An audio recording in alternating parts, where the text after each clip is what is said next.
I'm just going to spend a few minutes talking through the project for those of you who are less familiar with Europeana Space as a project, so that you have a sense of the context for today's workshop.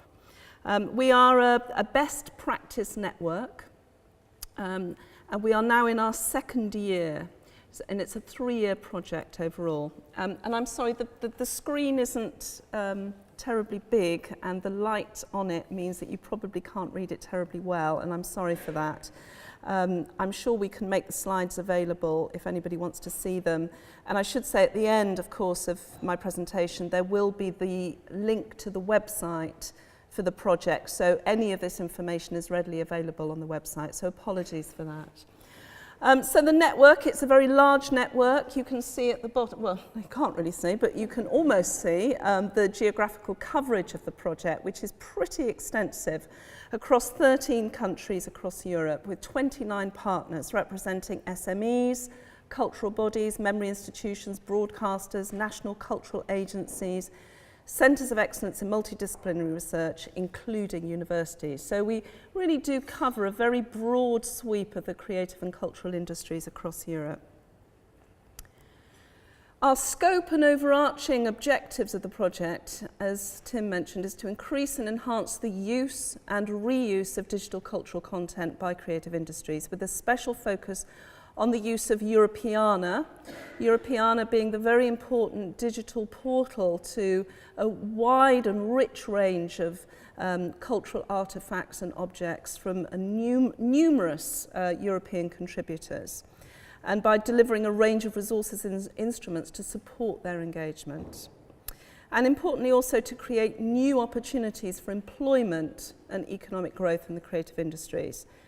Put simply, jobs, money, growth.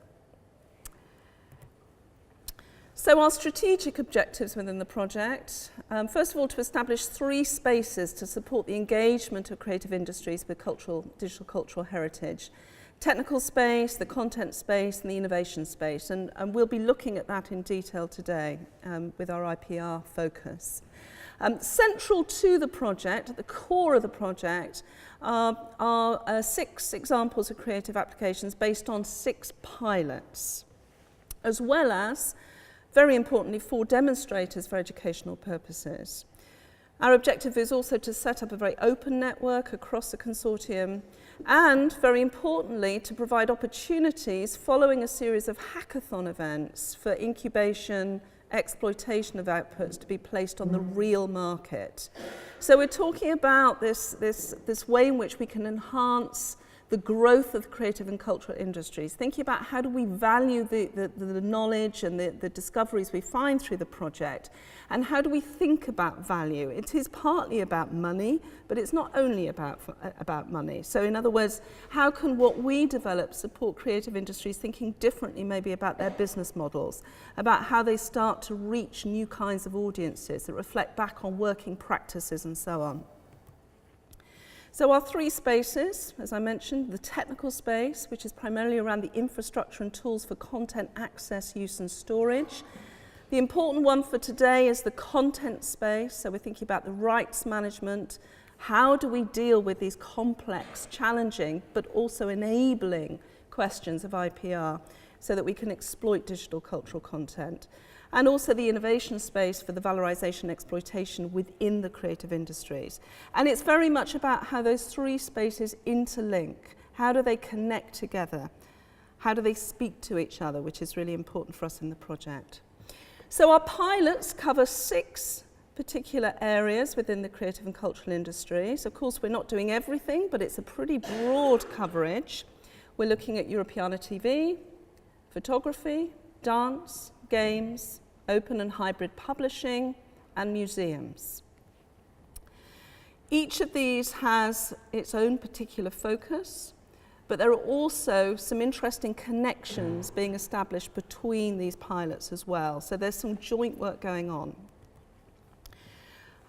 You can't possibly read this, and I'm so sorry, but broadly speaking, Europeana TV, the objective is to exploit the opportunities of reusing Europeana content in smart TV applications for creating new TV experiences. The pilot's focusing on 2 scenarios in which video material is brought out of the archive and onto the viewer's screen. First of all, the broadcast scenario, which is developing an HBB TV hybrid broadcast broadband TV application based on the Berlin Wall. And the second one is a local community scenario focusing on applications for an immersive user experience in the living or classroom. Photography. The objective in photography pilot is to demonstrate a range of possibilities offered by apps, the Europeana API, and a multitude of tools developed by the open source community to come up with innovative models involving historical and present-day photography with monetizing potential and investment appeal. The pilot's going to develop 3 ideas: museum applications, storytelling web applications and apps, and augmented reality applications. In dance, we're working to create a general framework for working with dance content and the metadata accessible through Europeana and through the production of 2 innovative models of content reuse. First of all, dance spaces, primarily for leisure, teaching and learning, to share and explore dance content, and Dance Pro, focusing on professional and dance researchers as users for multimodal annotation of dance in real time. Games.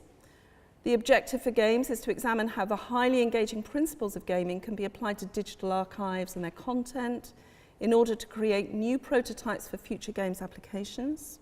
3 demonstrators are created: a game building tool, a video mashup game that deploys archive materials in new and unexpected ways, and an educational game designed for art teachers and their students. Open and hybrid publishing. Its objective is to develop a creative multi-platform resource, an open book, about the dynamic relationship between photography and other media that reuses open content drawn from Europeana and other online repositories and runs on open software.